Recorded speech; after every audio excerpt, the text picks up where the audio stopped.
লা ইলাহা ইল্লা আনতা সুবহানাকা ইন্নী কুনতু মিনাজ জালিমিন।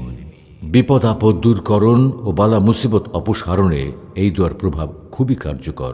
বিশ্বাস রাখুন, যে আপনার গীবত করছে সে তার নেকিগুলো আপনাকে দিয়ে দিচ্ছে, আপনার গুনাহগুলো শেষ করে দিচ্ছে, আপনাকে প্রসিদ্ধ করে তুলছে। এটা নিয়ামত নয় তো আর কি। ইবাদতের ক্ষেত্রে নিজের উপর বেশি বাড়াবাড়ি করবেন না, সুন্নতের উপর আমল করুন। আনুগত্য ও ইবাদতের বাড়াবাড়ি থেকে বিরত থাকুন। সর্বদাই মধ্যপন্থা অবলম্বন করুন। মানুষের সাথে হাসি মুখে মেলামেশা করুন, এতে আপনি তাদের ভালোবাসা পাবেন। তাদের সাথে নম্রভাবে কথা বলুন, বিনয় গ্রহণ করুন, তারা আপনাকে সম্মান করবে। বন্ধু বান্ধবদের সাথে সাক্ষাৎ করুন এবং তাদের সাথে কথা বলুন, কেননা বন্ধু বান্ধবদের সাথে সাক্ষাৎ ও কথা বলা দুশ্চিন্তা ও পেরেশানি দূর করে। সৌভাগ্যের সবচেয়ে বড় মধ্যম সমূহের একটি হচ্ছে পিতামাতার দোয়া।